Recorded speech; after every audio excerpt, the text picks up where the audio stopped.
वंदे मातरम आप सभी को। ठीक है बेटा, आज अपन मेंसुरेशन का यानी क्षेत्रमिति का थर्ड लेक्चर स्टार्ट कर रहे हैं। फर्स्ट 2 लेक्चर्स में अपन लोगों ने क्या सीखा था, इसके 2 पार्ट सीखे थे, एक तो घन और एक घनाभ।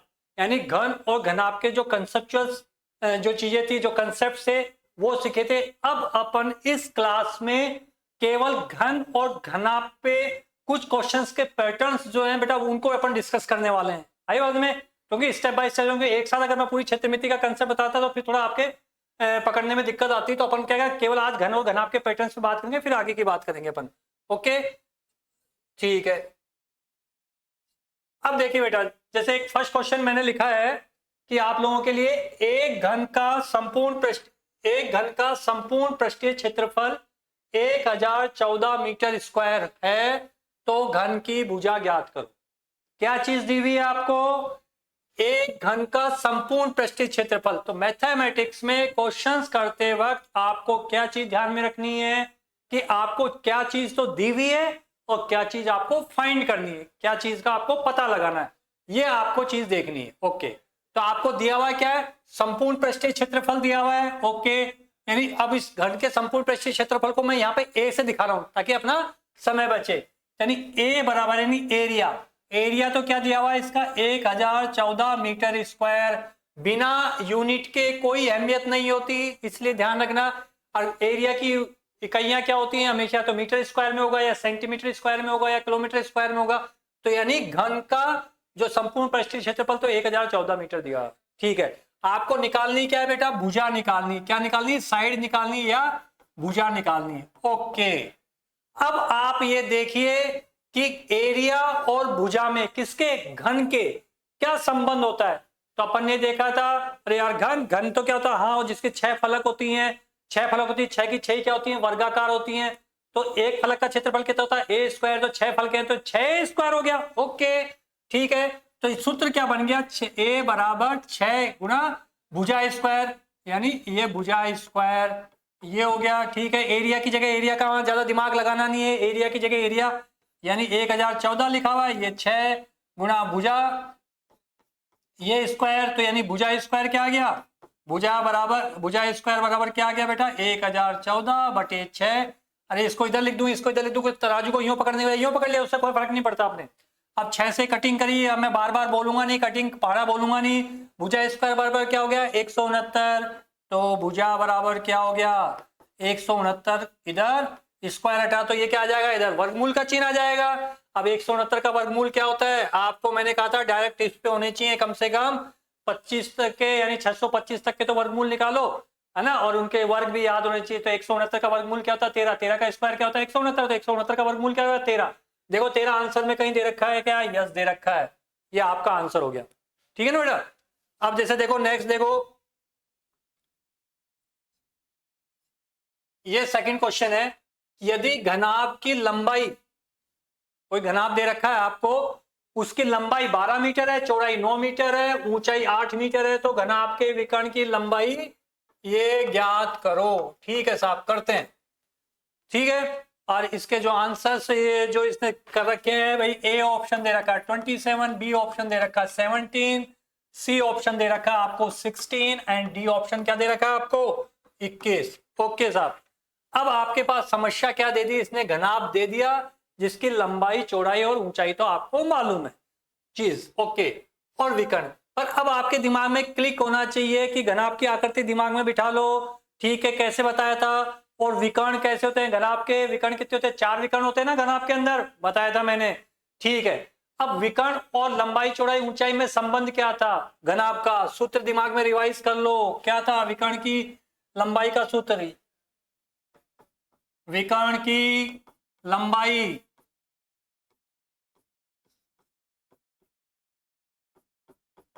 क्या बताया था? वर्गमूल।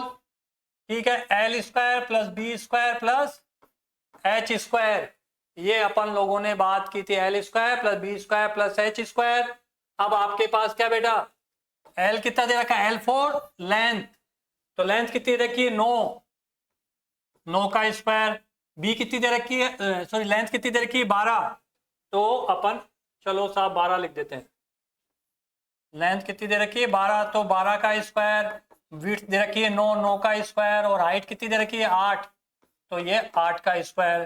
ठीक है साहब, 12 का स्क्वायर कितना होता है 144। अब ये याद करने का फायदा है, अगर वही नहीं तो फिर क्या करते, रफ पेपर में वो पीछे एक पन्ना खाली आता ना 12 गुणा 12 करके लिखते। तो बेटा ये स्पीड बढ़ाने के तरीके हैं आपके, क्योंकि जब मैंने पहले कहा था इतना याद करना, सर ने कह दिया याद करना नहीं, उतना तो याद करना ही होना ही चाहिए आपको। अब मैं ये मान के चल रहा हूँ कि जो प्रीवियस क्लासेस में मैं जो बोलता जा रहा हूँ वो आप लोगों के दिमाग में बैठता जा रहा है और उसको आप रेगुलर पढ़ रहे हो और आपको याद है। तो एक 12 का स्क्वायर कितना हो गया 144, 9 का स्क्वायर कितना हो गया 81, और 8 का स्क्वायर कितना हो गया 64। ठीक है बेटा, तो अब इसका इनको जोड़ दो, 8 1 9 9 4 और 1 81 है 64। हाँ 4 1 5 5 और 4 9, ये 8 4 12 12 और 6 18, 1 और 1 2 289। अच्छा 289 का वर्गमूल, इसका वर्गमूल इसका क्या आएगा 289 का, अरे 17 आएगा ना। क्यों, दिमाग लगाओ। अरे 15 का वर्ग क्या था 225, 16 का वर्ग क्या था 256, 17 का वर्ग क्या होता है 289, 18 का 324। बाकी ये हो नहीं सकता, ये हो नहीं सकता, बस सीधा सा वर्गमूल निकालते हो। 27, अरे 30 का 900 होता तो 900 तो बहुत है, यानी क्या आ गया आंसर, ये 17 आपका आंसर आ गया। ठीक है ना बेटा, इस टाइप से आप देखो। अब देखो बेटा, जैसे थर्ड क्वेश्चन है, बहुत अच्छा क्वेश्चन है, इसको देखना। एक घनाभ की 3 आसन्न फलकों का क्षेत्रफल,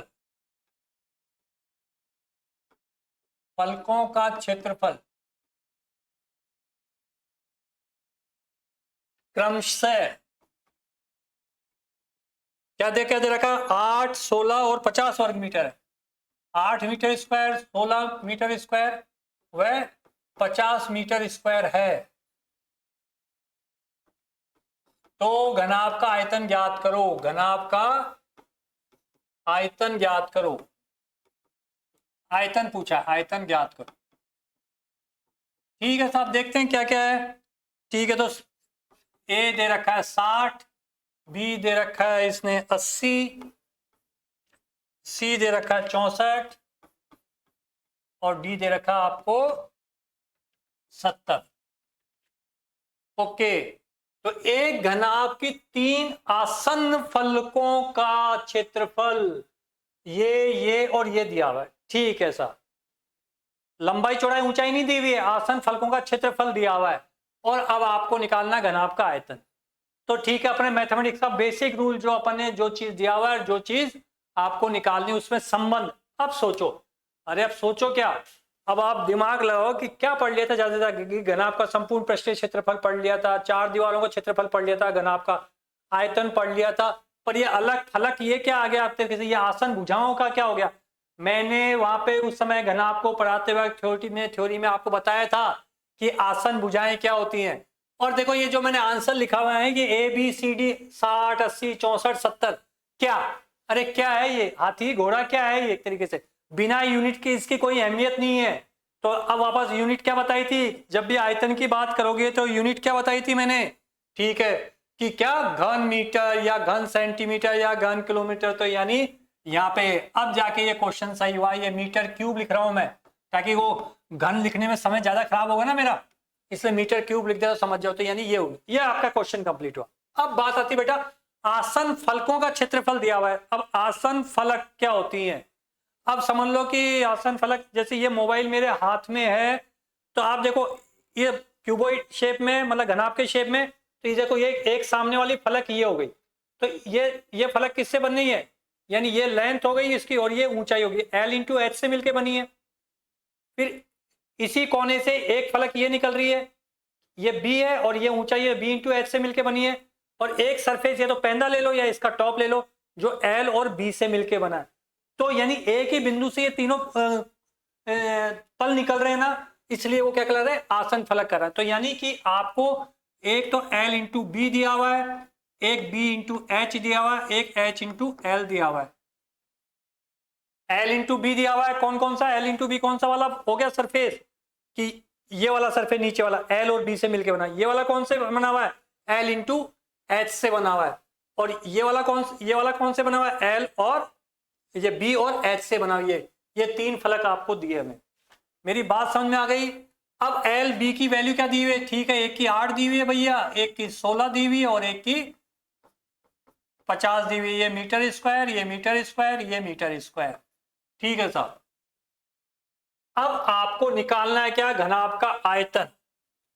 अब निकालना आयतन है और ये फलकों का क्षेत्रफल, क्योंकि फलकें तो क्या होती हैं, आयताकार होती हैं। तो 3 आयत आपको दिए हुए थे, इन 3 आयतों के क्षेत्रफल लिख लिया आपने तो, और निकालना आयतन। अब घनाभ का आयतन क्या होता है बेटा, घनाभ का आयतन बोलो फटाफट, क्या बोलो, घनाभ का आयतन मन में रिवाइज कर लो। घनाभ का आयतन क्या होता है, मेरे को नहीं आता, क्या लिखूं भैया, L into B into H, ये लिख दिया मैंने, आपने के दिमाग को मैंने पढ़ लिया तो मैंने लिख दिया, मेरे बच्चों को याद है तो भैया कि L into B into H हो गया, ये घनाभ का आयतन हो गया।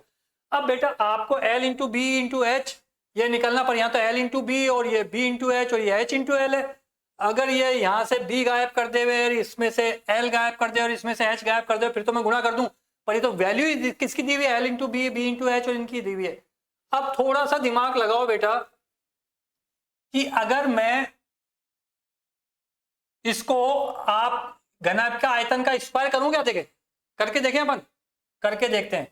या आयतन को अब वी से दिखा देता हूं ताकि इतना लंबा लिखना नहीं पड़ेगा। वी फॉर वॉल्यूम, तो यानी ये वी, तो स्क्वायरिंग अगर मैं बोथ साइड करूं, दोनों तरफ स्क्वायर करूं, तो एल स्क्वायर हो जाएगा, ये बी स्क्वायर हो जाएगा और ये एच स्क्वायर, हाँ या ना, हो जाएगा ना।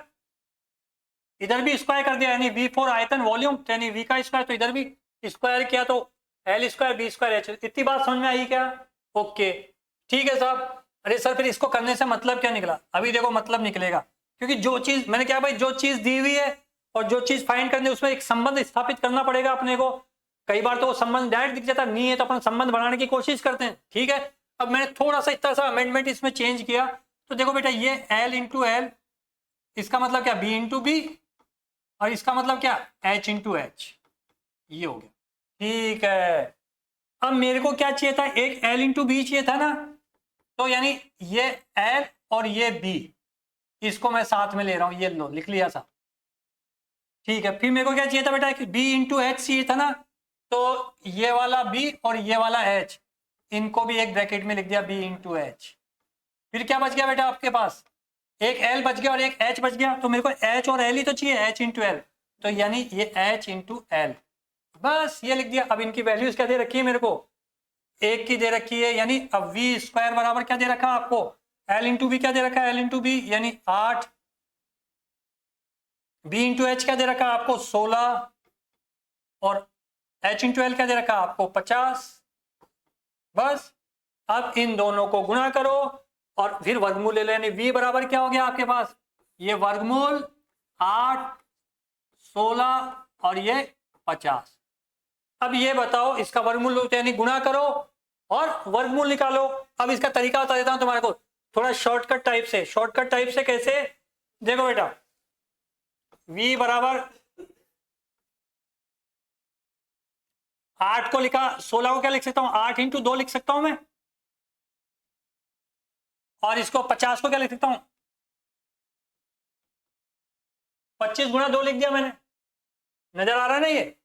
इस 8 को तो ऐसे कैसे 16 को लिख दिया मैंने 8 इंटू 2, और इस 50 को लिख दिया 25 इंटू 2। अब जोड़ा बन गया ना ये 8 इंटू 8, तो इसका एक 8 बाहर आ गया, वर्गमूल ले लिया, 2 इंटू 2, ये 2 इंटू 2, इसका एक 2 बाहर आ गया, 25 का वर्गमूल क्या हो गया 5, तो 8 दूनी 16, 16 पंजू 80, ये 80 कहीं दे रखा है क्या, देखो कहीं है क्या आंसर में, यस ये 80, ठीक है। ये मैंने फैक्टर्स करके, फैक्टराइजेशन पे जिसने ध्यान दिया होगा गुणनखंड वाली क्लास के अंदर कि कैसे फैक्टराइजेशन करते हैं, तो फटाक से करके आप निकाल सकते हैं। नहीं तो क्या करते हैं आप करते 8, 16, 50 को आपस में गुणा करते हैं, फिर वर्गमूल सोचते रहते, कुछ नहीं करना। 8 को ऐसे कैसे, 16 को 8 इंटू 2 लिख दिया, 50 को 25 इंटू 5, 25 इंटू 2 लिख दिया, तो 8, एक इसका 8, तो 8 का जोड़ा था तो एक 8 बाहर ले लिया, एक 2 इसका बचा हुआ, एक 2 इसका बचा हुआ, वो 2 बाहर ले लिया, और 25 का वर्गमूल क्या होता है 5, इन सबको गुणा किया, आंसर आ गया आपके पास। क्लियर, ठीक है बेटा। अब देखो नेक्स्ट क्वेश्चन अपन लेते हैं, एक घनाभ की लंबाई, चौड़ाई, ऊंचाई ये है, तो संपूर्ण पृष्ठीय क्षेत्रफल और आयतन का अनुपात ज्ञात कीजिए। ठीक है साहब, घनाभ दे रखा है, एक घनाभ की लंबाई 4 मीटर, चौड़ाई 3 मीटर, ऊंचाई 2 मीटर है तो घनाभ के संपूर्ण पृष्ठीय क्षेत्रफल, घनाभ के संपूर्ण पृष्ठीय क्षेत्रफल और आयतन का अनुपात निकालो, और आयतन का अनुपात निकालो, आयतन का अनुपात। ये क्या नाटक कर दिया इसने, ये अनुपात अनुपात कहां से पूछने लग गया, अनुपात ज्ञात करो। करते हैं साहब, ये कर रहा तो अपन भी करते हैं। ए दे रखा है बेटा 13:6, बी दे रखा है इसने 6:13, और सी दे रखा आपको 13:12, और डी दे रखा आपको 12:13। ये आपको दिया हुआ। ओके, इसने क्या बोला, एक घनाभ की लंबाई चौड़ाई ऊंचाई दी हुई है, ये तो घनाभ का संपूर्ण पृष्ठीय क्षेत्रफल और आयतन का अनुपात निकालो। बहुत सिंपल सवाल है। इसने क्या बोला कि संपूर्ण क्षेत्र पृष्ठीय क्षेत्रफल और आयतन का अनुपात निकालना है। अरे तो पहले संपूर्ण पृष्ठीय क्षेत्रफल निकाल लेते हैं और एक बार आयतन तो निकाल के रख लें, बाद की बाद में देखी जाएगी अपने, तो पहले उतना सा काम करते हैं। पर संपूर्ण पृष्ठीय क्षेत्रफल कब निकालेंगे, जब अपने को सूत्र याद होगा, और सूत्र मेरे को लगता है कि सबको याद है। क्या है, संपूर्ण क्षेत्रफल घनाभ का संपूर्ण पृष्ठीय क्षेत्रफल बराबर, सूत्र क्या था, चलो मैं लिख देता हूं, 2 into L into B plus B into H plus H into L. यहाँ L for length, B for breadth and H for height, लंबाई चौड़ाई ऊंचाई के लिए द्योतक है। ओके ठीक है साहब, आप लिख ही दिया तो सर आप निकाल भी दो हाथ की हाथ। तो ये एल कितना दे रखा है बेटा, 4 दे रखा है, कहना मान रहा हूँ। बी कितना दे रखा है आपको, 3 दे रखा है, ये प्लस की जगह प्लस, बी 3 है, एच कितना है 2 है, एच कितना है 2 और एल कितना है 4 है। ठीक है, अरे भाई ऐसे लिखा हुआ है तो गुणा करने को करे तो कर लेता ना, 4 3 12 हो गया, 3 दूनी 6 हो गया, 4 दूनी 8 हो गया। अब ये जोड़ने को भी करे तो 12 6 18, 18 और 8 26, 26 और 2 को गुणा करेंगे तो ये 52, इसका रिजल्ट आ गया। ओके साहब, अब एक रिक्वायरमेंट तो आपकी पूरी हो गई। ठीक है साहब, ये कह रहा है आयतन भी निकालो। ठीक है साहब, आयतन निकाल देते हैं। आयतन का सूत्र क्या था, L into B into H. ठीक है बेटा, ओके तो एल कितना है 4 दे रखा है, बी कितना दे रखा है 3 दे रखा है, एच कितना दे रखा है 2 दे रखा है, 4 3 12, 12 दूनी 24। ये तो आ गया, ये मीटर क्यूब क्या होती है इकाई, और ये होता है मीटर स्क्वायर। ओके, अब अपने से ये आयतन और इससे संपूर्ण पृष्ठीय क्षेत्रफल तो निकाल लिए भाई। अब इसका क्या मतलब है, इसने क्या पूछा, इनका अनुपात पूछा है। किसका, ए फॉर एरिया मतलब पृष्ठीय क्षेत्रफल, और वी फॉर वॉल्यूम, इसका अनुपात पूछा है। तो बेटा एरिया क्या है आपके पास, एरिया क्या है 52, और क्षेत्र ये कितना आया, वॉल्यूम कितना आया 24। कटिंग करके देखते हैं कट रहा है क्या, किससे कट रहा है,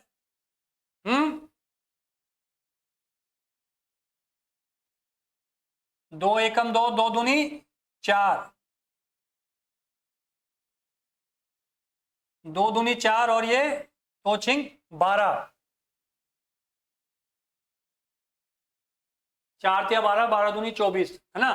अब ये आपके पास क्या आ गया, आपके पास ये 26/12, ये तो फिर कट रहा है, 2 छिंग 12 और ये 13 दूनी 26, क्या आया बेटा 13/6। 13/6 आया, बटे का मतलब वही अनुपात। अब 13:6, 13:6 है क्या कहीं पे, यस है ये साहब। अब इसमें गलती क्या रहती है कि ये रटने की जरूरत नहीं बेटा, कि कंफ्यूजन क्यों दिया इसने, 6:13 क्यों दिया, कि बट्टे का 13 6 निकलेगा तो ये 6:13 बच्चा नहीं लिख दे। इसने क्या शब्द पहले काम में लिया, पृष्ठीय क्षेत्रफल और आयतन का अनुपात। तो इसका मतलब हमेशा पृष्ठीय क्षेत्रफल ऊपर रखना है और वॉल्यूम नीचे रखना है। अगर बेटा ये पूछता आयतन और पृष्ठीय क्षेत्रफल का अनुपात पूछता तो अपन क्या लिखते, वॉल्यूम अपॉन एरिया लिखते, तो आंसर क्या होता 6:13 होता। ये ध्यान रखना, ये अपन जल्दबाजी में मिस्टेक कर देते हैं। अगर इसने पूछा अपने को पृष्ठीय क्षेत्रफल और आयतन का अनुपात पूछा है, तो जो चीज पहले पूछी वो न्यूमरेटर में आ जाएगी, अंश में आ जाएगी, और जो चीज बाद में पूछी वो नीचे आ जाएगी। तो देखो इसलिए इसने जानबूझ के बच्चे कंफ्यूज भी हो, इसलिए 6:13 भी साथ में दे दिया। तो सीधी सी बात है, इसलिए आपको क्या ध्यान रखना है। और ये 13:12 भी क्यों दिया, कि हाँ बच्चा ऊपर काटते हुए नीचे नहीं काटे तो 13 × 12 लिख देवे, है ना। तो ये छोटी चीजों को आपको ध्यान में रखनी पड़ेगी। अब देखो बेटा नेक्स्ट क्वेश्चन देखते हैं अपन। एक घन मीटर बर्फ का तोल, एक घन मीटर बर्फ का तोल 1000 किलो है, किलोग्राम है।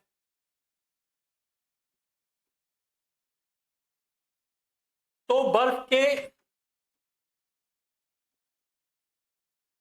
50 सेंटीमीटर भुजा वाले, बर्फ के 50 सेमी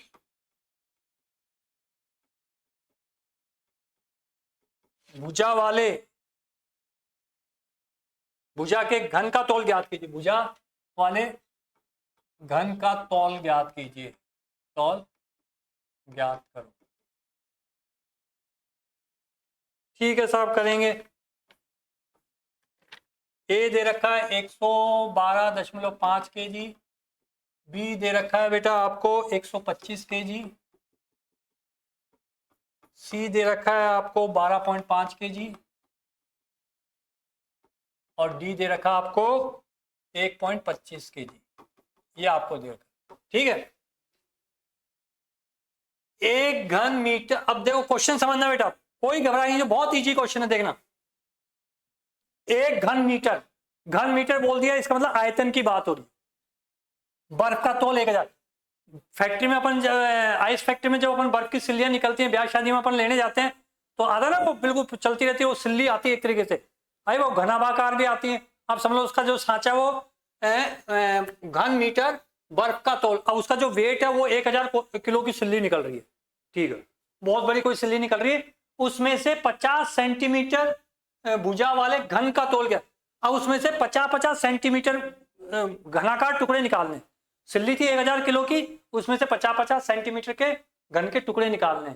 तो बता रहा कि एक घन टुकड़े का तौल कितना हो जाएगा, भाई तौल के हिसाब से तो ले जाएगा वो, कोई ब्याह शादी में बर्फ ले जाएगा अपने, तो ठीक है साहब। तो अब आपको इनडायरेक्टली बेटा क्या दे रखा है, एक घन मीटर बर्फ का तौल, उसका आयतन दे रखा है, भाई वो क्या नहीं, एक तरीके से देखो 1000 kg के बराबर है, ठीक है। तो 50 सेंटीमीटर वाले घन का आयतन तो निकालें पहले बेटा अपन, ठीक है। तो 50 सेंटीमीटर वाले घन का आयतन, तो घन का आयतन, घन का आयतन क्या होता था, सारी भुजाएं बराबर है तो घनाभ का क्या होता था, L into B into H होता था। तो घन में क्या हो जाएगा, सारी भुजाएं बराबर होता है L into L into L, यानी भुजा क्यूब।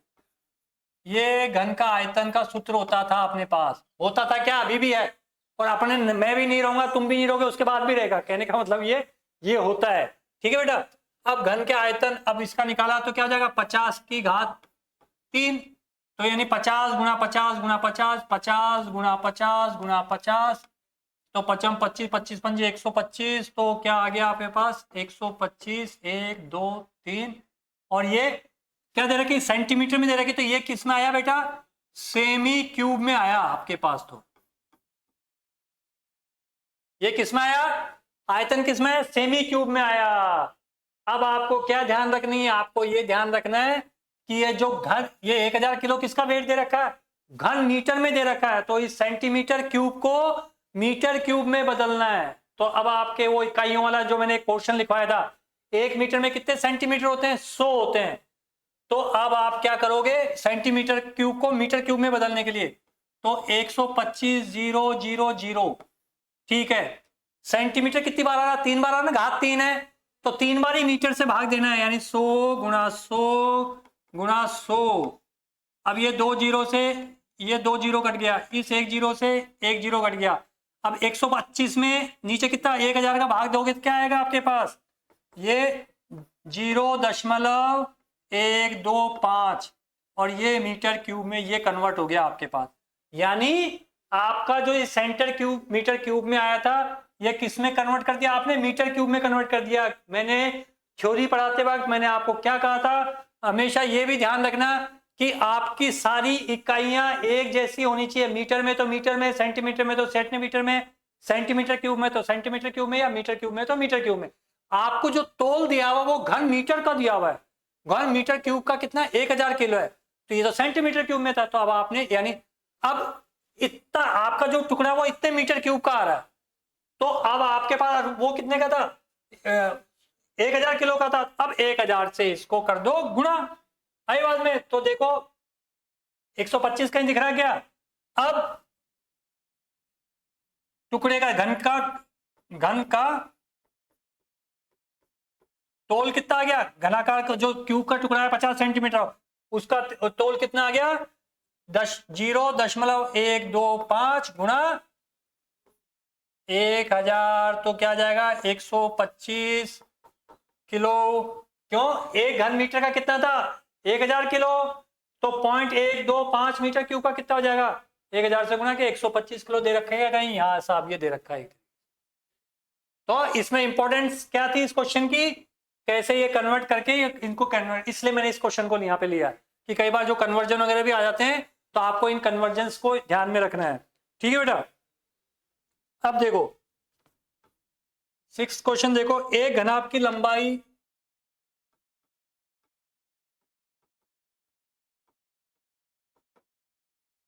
चौड़ाई ऊंचाई का योग, लंबाई चौड़ाई व ऊंचाई का योग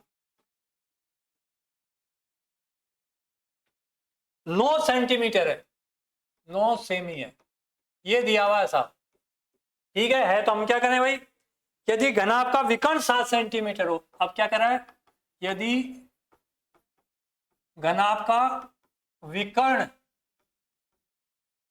कितना दे रखा है इसने 7 सेमी हो, तो घनाभ का 7 सेमी है साहब, तो घनाभ का संपूर्ण पृष्ठीय क्षेत्रफल ज्ञात करो, संपूर्ण पृष्ठीय क्षेत्रफल ज्ञात करो। ठीक है साहब, करेंगे तो इसका उत्तर भी बता दो, तो यानी 36 दे रखा है, बी दे रखा है आपको 34, सी दे रखा है आपको 32 और डी दे रखा है बेटा आपको 38, और डी दे रखा है 38, वो मीटर स्क्वायर सेंटीमीटर स्क्वायर में, क्योंकि सब चीजें ठीक है, ये सेंटीमीटर स्क्वायर, ये सेंटीमीटर स्क्वायर, ये सेमी स्क्वायर, ये दे रखा। ठीक है, क्वेश्चन क्या कहा, एक घनाभ की लंबाई चौड़ाई ऊंचाई का योग 9 सेंटीमीटर है, योग दिया हुआ, यानी आप देख रहे हो बेटा कि इस पे पास क्वेश्चन देने के लिए है भी नहीं, इनमें क्या होता है बस वो फिर वैरायटी लैंग्वेज को चेंज करता है, उन्हीं में क्या फॉर्मूले तो वही 2 3 4 5 ही तो पढ़ेंगे आप, उन्हीं को अप्लाई करना, पर उनको घुमा फिरा के यूज करवाना होता है इसको। ओके, तो बेटा क्या लंबाई एल चौड़ाई बी से और ऊंचाई एच से कर रहे हैं, तो गिवन क्या आपको L plus B plus H, वो क्या दिया हुआ है 9 सेंटीमीटर, और घनाभ का विकर्ण विकर्ण विकर्ण विकर्ण घनाभ का विकर्ण क्या बताया था मैंने, एल बी, और इसके हिसाब से L square plus B square plus H square, वो कितना था, यही तो सूत्र था।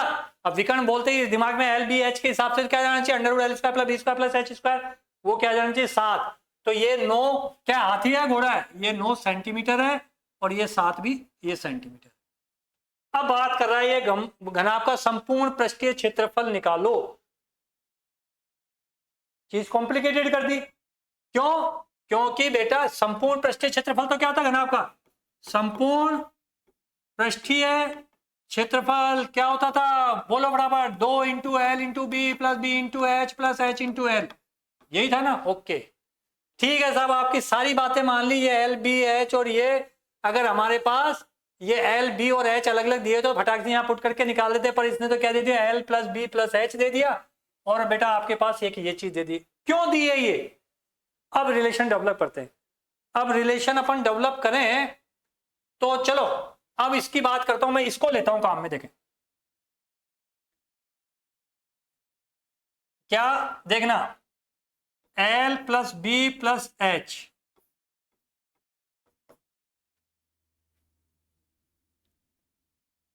अब थोड़ी देर के लिए भूल जाओ आप, आपको मैंने एक आइडेंटिटीज लिखवाई थी, नंबर सिस्टम जब अपन कर रहे थे उसमें एक सर्व समीकरण मैंने लिखवाई थी x plus Y plus Z का होल स्क्वायर वाली, वो कंडीशन आ गई, इसका विस्तार करोगे तो L square plus B square plus H square plus 2lb plus 2bh plus 2hl, ये सर्व समीकरण आप याद रख लो।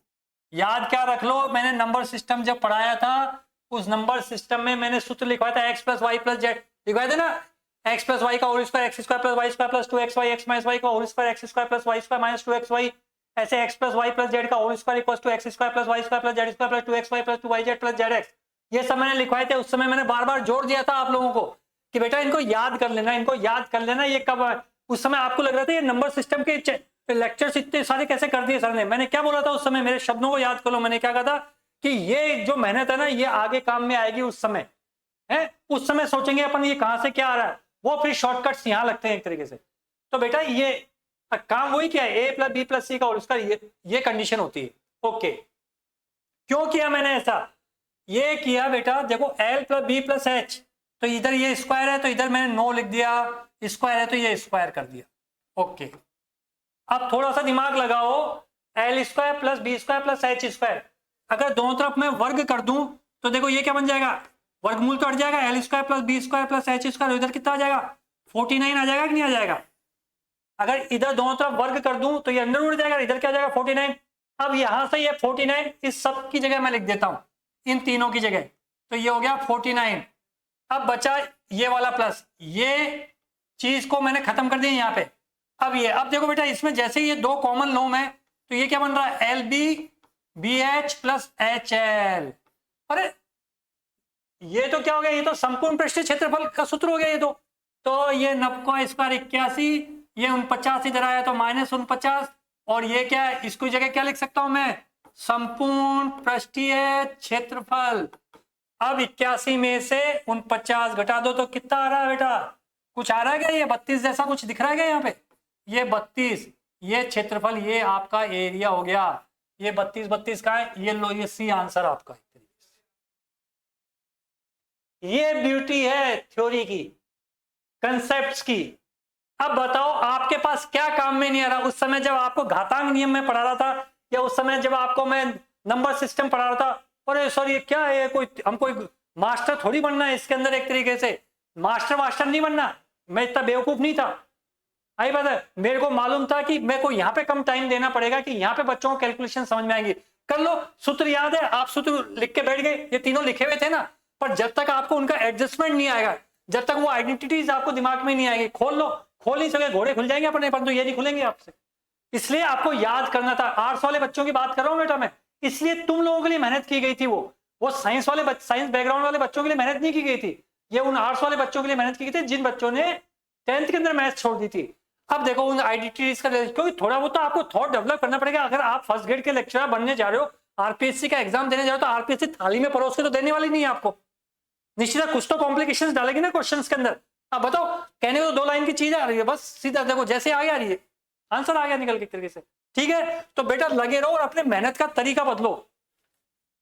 अब देखो बेटा, जैसे एक क्वेश्चन है, 8 मीटर भुजा वाली एक वर्गाकार दीवार, भुजा वाली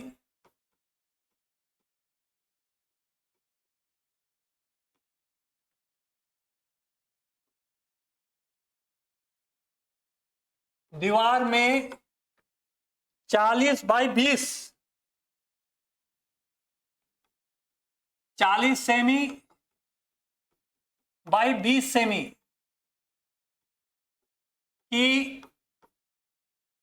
कितनी टाइल लगेंगी,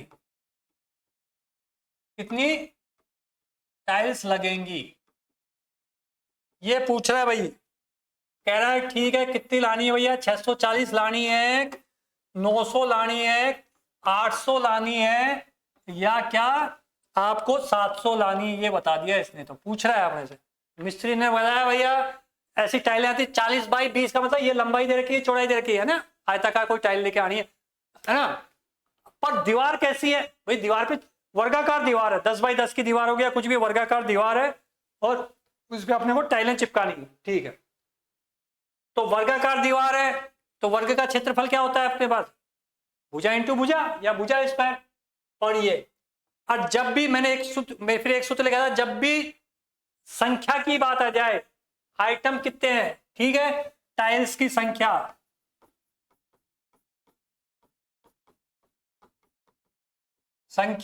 बराबर, अब वर्गाकार दीवार है तो जिसके अंदर टाइल छिपानी वो एरिया बड़ा होगा ना, वो ऊपर लेना है, तो क्या दीवार का क्षेत्रफल बटे एक टाइल का क्षेत्रफल, एक टाइल का क्षेत्रफल। ठीक है साहब, अब दीवार का क्षेत्रफल, दीवार कितनी है 8 मीटर की है, तो भुजा कितनी 8 मीटर की दे रखी है, तो क्या हो गया बेटा 8 गुना 8, भुजा इंटू भुजा होता है ना 8 गुना 8। और टाइल का क्षेत्रफल आयताकार देखिए 40 इंटू 20, पर ये सेंटीमीटर में दे रखे हैं, तो इसको मीटर में बदलो, तो 40 को मीटर में बदलूंगा तो क्या आ जाएगा 40/100, और 20 को भी मीटर में बदलूंगा तो 20/100। ये लंबाई गुना चौड़ाई और मीटर में बदल दिया, सेंटीमीटर को तो यानी /100/100। अब मैंने भिन्न के नीचे ये भिन्नात्मक तो 100 ऊपर चला जाएगा, तो आप क्या लिख दोगे 8 गुना 8 गुना 100 और ये बटे क्या हो गया बेटा 40 और ये गुना 20। एक भी जीरो से ये जीरो कट गया, इस जीरो से ये जीरो कट गया, 4 दूनी 8, तो 1 8 से 1 8 कट गया, तो कितना 8, ये 800 कैलकुलेशन आप लोग कर लेना, 800 कहीं दे रखा है, ये दे रखा है, बस आप आंसर आ गया आपके पास। ठीक है, तो इसमें क्या याद रखनी है आपको, कोई भी चीज हो कैसे, तो ये सूत्र इंट्रोड्यूस करवाना था मेरे को, और सीधी सी आता यूनिट्स क्या रखनी है आपको, एक इकाई के रूप में होनी चाहिए। अब देखो बेटा, दो घनों के आयतनों,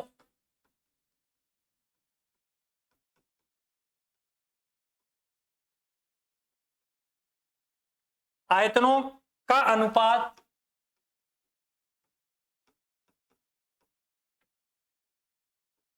8:27 है,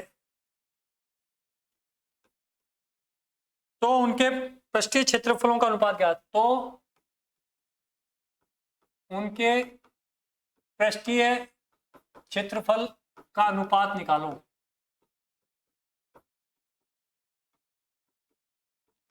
ये क्वेश्चन दे रखा है आपको, ए दे रखा है 9:4, बी दे रखा आपको 4:9, सी दे रखा आपको 2:3 और डी दे रखा आपको 3:2।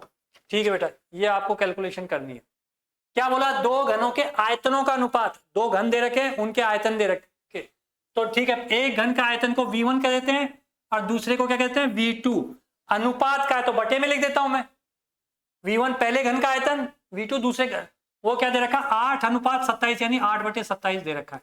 ठीक है सर, अरे तो घन का आयतन क्या होता है, लंबाई इंटू लंबाई इंटू लंबाई यानी घात 3, तो इसकी लंबाई यानी इसकी भुजा मान लेते हैं L1 की घात 3, और इसकी क्या मान लेते हैं L2, ये L2 की घात 3, और ये क्या जाता है 8/27।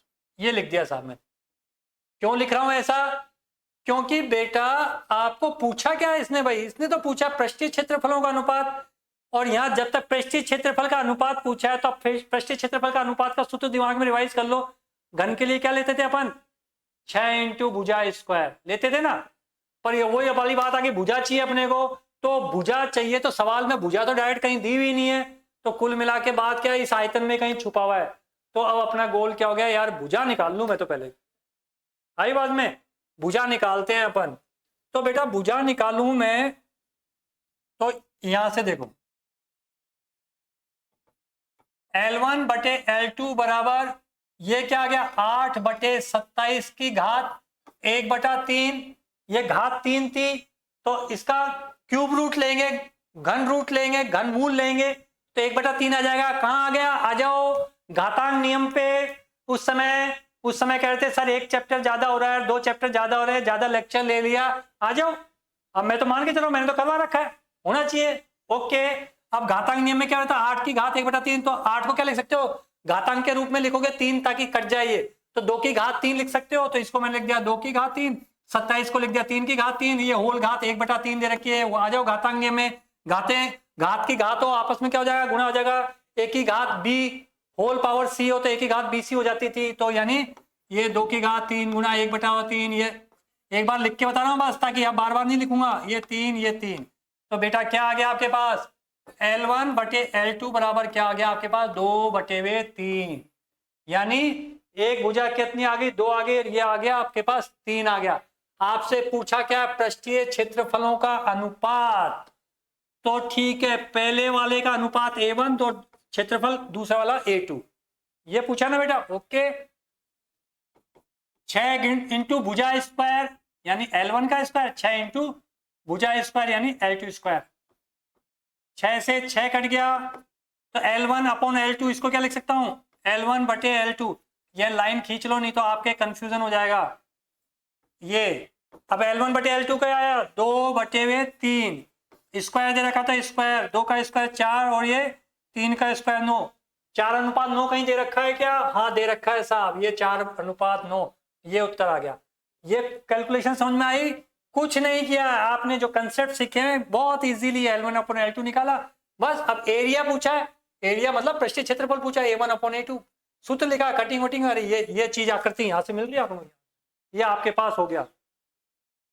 ठीक है बेटा, तो कैसा रहा, तो कहने का मतलब ये है कि जो घन और घनाभ से वापस जो दोनों चैप्टर्स हैं उनको, दोनों टॉपिक्स हैं उनको आप रिवाइज करना है। रिवाइज करने के बाद जो मैंने 7-8 टाइप्स के डिफरेंट पैटर्न के क्वेश्चंस लिए, इनको मैंने आज करवाने की कोशिश की है ना। तो इन पैटर्न्स के क्वेश्चंस आपको और ट्राई करना, आई बाद में इसकी प्रैक्टिस करना, फिर अपन वो बेलन को पढ़ेंगे है ना। कल के लेक्चर में देखिए मैं बेलन लाऊंगा, और परसों जो मैंने पेपर डाला था, शॉर्ट्स की फॉर्म में पेपर डाला था, काफी बच्चों ने उसके आंसर्स किए थे, कुछ के गलत थे तो उनके मैंने सही करके भी भेजे हैं, टेलीग्राम पे भी चैट के अंदर उनको भेजे मैंने, और कल मैंने शॉर्ट में सॉल्यूशन भी डाल दिया था। ठीक है, तो वहां से आप लोग देख लेना, ठीक है, उसको करना, ऑनेस्टली मेहनत करो, हो जाएगा काम। ठीक है, नेक्स्ट लेक्चर में अपन मिलेंगे कल वापस। ठीक है बेटा, थैंक यू।